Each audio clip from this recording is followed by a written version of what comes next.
Bismillahirrahmanirrahim. Assalamualaikum warahmatullahi wabarakatuh.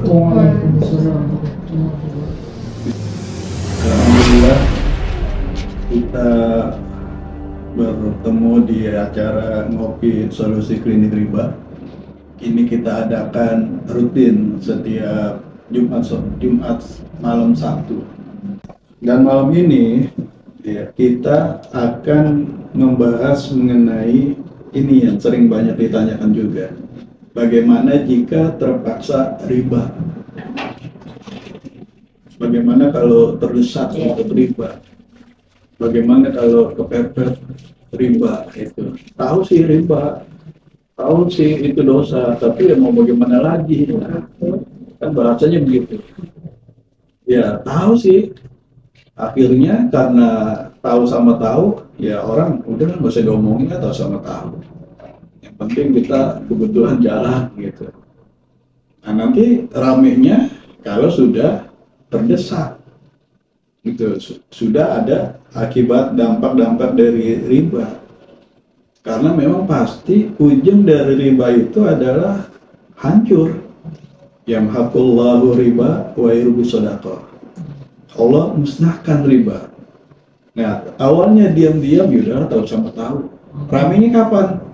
Nanti kalau rumahnya mau disita, motornya mau diambil, mau bayar nggak punya duit, akhirnya gali lubang tutup lubang, akhirnya keluarga berantakan, babar itu rame. Pasti ujung-ujungnya habis. Karena memang Al-Qur'annya begitu. Al-Baqarah 276, yang hafullahu riba, Allah musnahkan riba. Iya tahu, tapi gimana juga kalau terpaksa? Ya harus tobat. Saya udah tobat, tapi kok kepepet terus? Nah kan gitu pertanyaannya. Bagaimana caranya supaya tidak terpaksa, tidak terpepet? Apakah riba ini persoalan yang bisa dihindarkan atau tidak sebenarnya? Bisa dihindarkan nggak Bu riba ini? Nggak bisa. Kalau nggak bisa kita coret aja tuh ayatnya. Kita datang ke MUI, bilang ke sama ketua umum MUI, ini ayat ini nggak bisa dijalanin, nggak bisa dihindarkan, coret aja dah. Iya. Berani nggak Bu? Berani kalau rame-rame. Iya, saya emang nggak berani. Nyoret ayat Al-Quran masa berani? Oh ayat Quran. Ini kan ayat Al-Quran. Ada wala ta'kulu riba, jangan makan riba. Iya. Al-Quran bilang jangan makan riba. Lah, riba nggak bisa dihindarin. Gimana sih aturan? Bisa. Gitu. Kalau nggak bisa, ayo kita datang ke MUI minta dicoret. Berarti memang udah dari dulu udah ada riba ya. Nah, tergantung aja. Ternyata riba itu bisa dihindarkan, Bukan dihilangin. bukan dihilangin. Itu kan dosa. Iya. Dosa tidak mungkin Iya. dihilangin, Cara tapi menghindarnya. dihindarkan. Nah, cara menghindarkan malam ini kita akan bahas.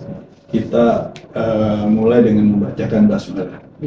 Bismillahirrahmanirrahim. Mudah-mudahan malam ini kita ngopi solusinya di travel, nanti kita ngopinya di Madinah. Ini di Mekah. Nah, kita niatkan obrolan malam ini jadi ibadah, jadi amal soleh. Karena obrolan ini kita rekam dan kita bagikan kepada yang lain-lain, kita share. Karena kan ada yang mau datang tapi berhalangan gitu kan, waktunya nggak pas, nggak sempat. Tapi dengan adanya Bapak Ibu sedekah waktu, akhirnya ini bisa diobrolin dan di-share jadi bermanfaat. Nah kita niatkan menjadi amal soleh, amal ibadah. Amin. Amin ya rabbal alamin. Nah kita bahas nih, bagaimana jika terpaksa riba? Pertanyaannya, kenapa sih kepaksa mulu gitu? Kemarin kepaksa, sekarang kepaksa lagi. Kan gitu pertanyaannya. Iya. Iya kebutuhan, semua orang juga butuh, tapi cuma lu doang yang kepaksa mulu kayaknya. Gitu. Jadi terpaksa itu ada dua kondisi. Ada yang ini terpaksa tidak bisa dihindari oleh semua orang. Gitu. Misalnya BPJS kan nggak bisa dihindari. Iya. Berarti kan kita dipaksa. Iya. Ada nggak yang bisa menghindari BPJS? Kalau nggak sakit. Nggak ada kan? Ini harus bayar kan? Iya. Sakit nggak sakit harus Iya. iuran kan? Kan itu terpaksa. Iya. Nah, itu berarti Iya. di luar kuasa kita. Asuransi, kayak mau umroh, harus ada asuransinya. Nah, itu kan di luar kuasa kita. Jadi ada keterpaksaan yang memang bukan kita doang yang nggak bisa menghindari, semua orang nggak bisa menghindari. Jadi kalau posisi seperti itu ya, itu posisi kita sedang dizolimi. Ya, itulah. Nanti apa penyebabnya? Termasuk Kita- dilindungi ya Pak? Iya. Kemudian ada terpaksa yang si Anu bisa kok nggak terpaksa gitu loh. Ada keterpaksaan yang hanya dirasakan oleh seseorang aja. Iya. Karena merasa dia. Nah, merasa terpaksa. Mm-mm. Tapi kok yang lain bisa nggak terpaksa gitu loh. Karena dia nggak ada celah lain gitu. Nah, gitu. Berarti ada dua faktor nih. Di layar kelihatan kan? Dua faktor penyebab orang selalu dalam keadaan terpaksa dan kepepet pakai riba, yaitu faktor eksternal dan faktor internal. Eksternal itu adalah faktor di luar diri kita. Setan selalu menggoda. Al-Hijr ayat 39, A'udzubillahi minasyaitonirrajim, Bismillahirrahmanirrahim. Nah, artinya iblis berkata, Tuhanku, oleh karena engkau telah memutuskan bahwa aku sesat, aku pasti akan jadikan kejahatan terasa indah bagi mereka di bumi. Jadi riba itu terasa indah. Kalau nggak ngutang nggak keren, gitu kan? Budaya. Nah, jadi terasa indah. Budaya Dan aku akan menyesatkan mereka semuanya. Itu udah janji setan. Semenjak dia diusir sampai sekarang, sampai nanti kiamat akan terus menyesatkan. Berarti kan faktor di luar tuh. Godaan riba begitu besar. Karena memang ada yang bermain. Gitu, akhirnya dijadikan indah. Kalau nggak ngutang nggak keren. Dan kadang-kadang dia bisa bayar cash, ditawarin kredit, ya udah kredit aja. Padahal dia bisa bayar cash, gitu kan? Uangnya didepositoin, terus dikredit, gitu. Jadi terasa indah.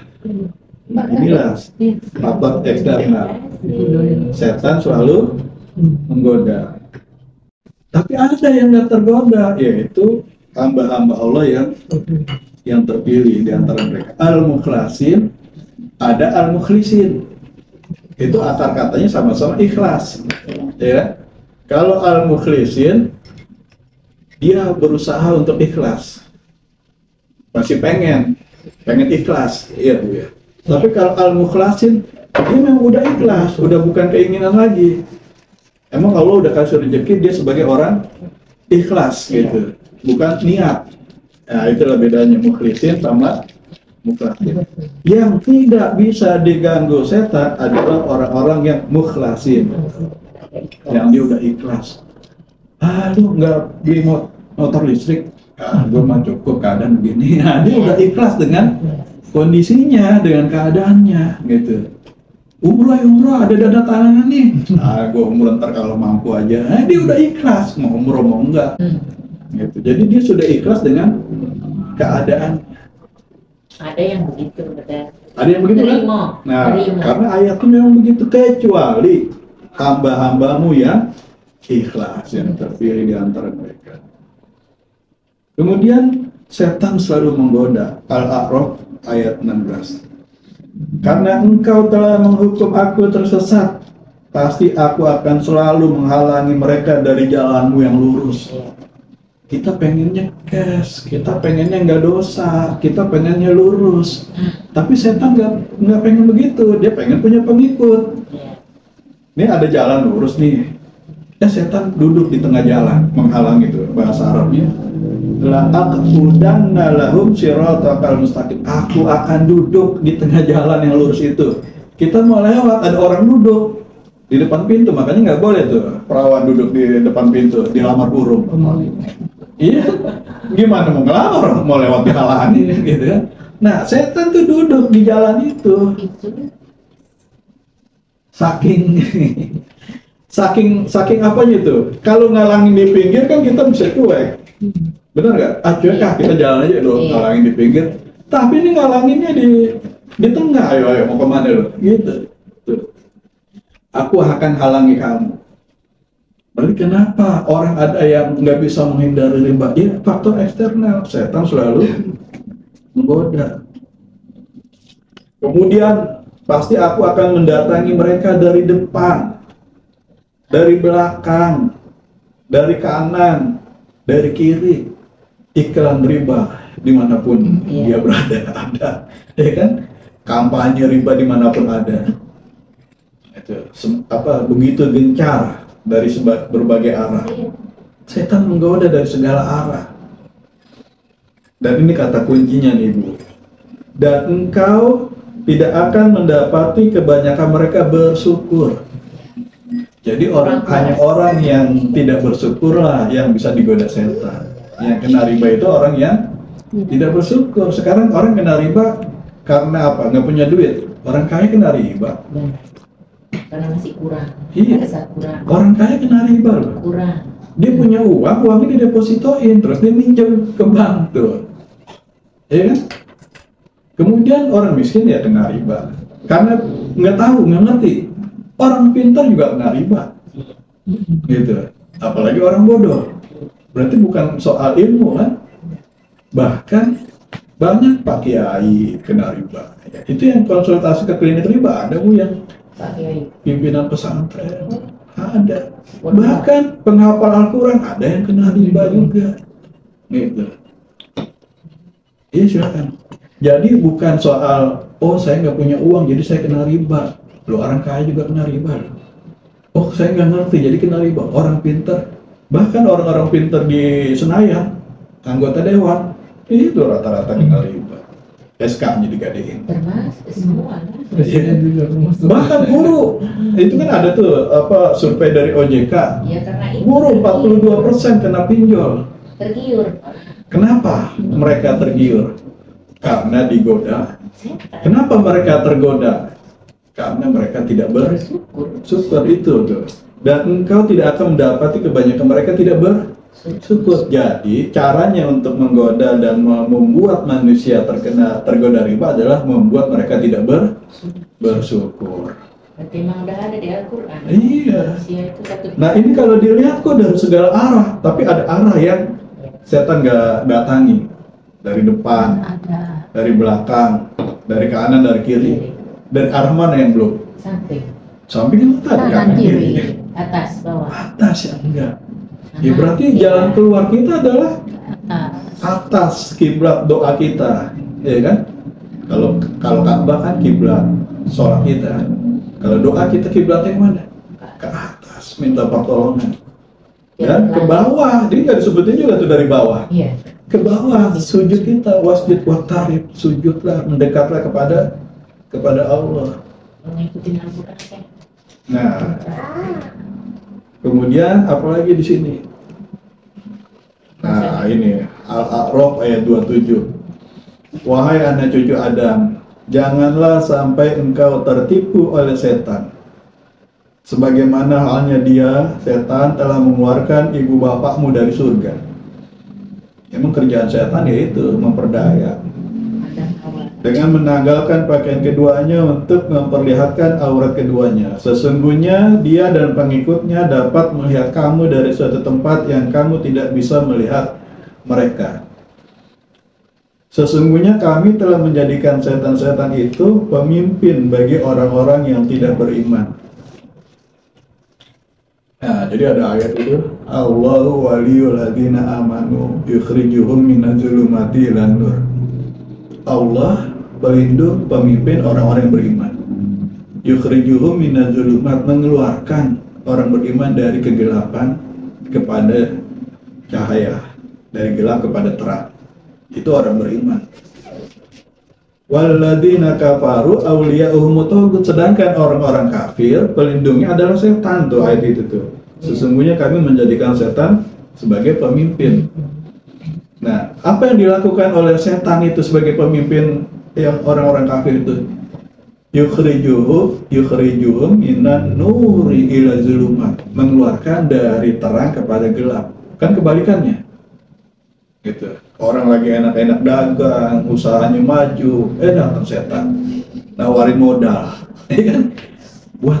Buat perluas usaha, Ya lagi ACS dagang, lagi untung lagi banyak-banyaknya, Itu ditawarin modal. di jalanan tuh Iya kan? penggorengan segala macam. Lagi panas, ditawarin payung. Lagi nggak hujan, ditawarin payung. Begitu hujan, payungnya diambil. Gimana? Berarti kan mengeluarkan dari terang kepada gelap tuh. Itu kan? Ini menggoda. Gitu. Lagi suksesnya, datang setan nawarin fasilitas. Kalau kita lagi nggak punya nih, mau nggak mereka menawarin fasilitas? Iya, benar. Nggak akan kan? Di saat ada pasti Jaminan ada. nggak ada, gaji nggak ada, mau nggak? Ini pinjam aja sama saya, mau nggak begitu? Nah itulah ketika kita lagi terang diseret kepada gelap, itulah tugas setan. Nah kalau kita pelindung kita Allah, terus sebaliknya habis gelap terbitlah terang. Nah sekarang kita mau menjadikan siapa nih sebagai pelindung kita? Ada mau ditanya apa? Jadi udah jelas nih, kenapa sih kita serba kepepet? Karena iklannya kebanyakan, ya kan? Jadi akhirnya kegoda. Itu. Jadi kita Belakang. jangan nyalain orangnya dulu dah, udah nyalain situasinya. Udah riba ini udah mengepung dari segala arah. Itu, iya kan? Itu. Bahkan yang tadinya udah kuat iman akhirnya ya gitulah terbalik Iya, juga. benar. Gitu. Akhirnya itulah faktor eksternal. Tapi bisa nggak sih kita melawan faktor eksternal itu? Ya tergantung ini faktor internal. Solusinya gimana? Nah ini dulu kita bahas dulu sebab-sebabnya. Kalau udah ketahuan sebab-sebabnya, berarti baru kita bahas solusinya. Nah sebab pertama adalah sebab godaan setan. Jadi ketika kita aduh ada tawaran modal, aduh ada pinjol, wah ini nih setan. Nah itu dulu, ini setan yang lagi godaan. Itu dulu yang kita ketahuin, gitu ya. Jangan di sana bunganya berapa? Sini, Itu dulu cari dong yang bunganya murah. Nah itu dia udah jadi setan. Kata setan, gua kagak goda, dia mau gitu kan, nyalain setan lagi. Itu kan minal jinnati wan nas. Manusianya udah jadi setan. Ya. Nah sekarang kalau misalnya ibu udah punya pegangan, waduh kalau ada godaan riba pasti godaan setan. Kira-kira ada rem nggak? Sedikit ada rem nggak? Ada kan? Wah astagfirullahaladzim gue digoda setan nih. Iya. Gitu kan? Sadar. Ya Allah janganlah gitu kan? Sadar. Gitu. Nah, Sadar. iya sadar kan? Iya, tapi kan udah Berarti ditawarin. faktor internalnya kita Iya. lemah, Iya, benar. sehingga mau tergoda. Gitu. Nah sekarang kita bahas nih faktor internal. Yang faktor eksternal udah setuju nih ya, nggak apa-apa kita salin aja tuh setan. Ya kan memang dari dulu dia memperdaya manusia kan. Sekarang kita diperdaya. Kenapa lu mau kata Iya. setan? Berarti faktor internal. Iya, salah lu. Faktor internal adalah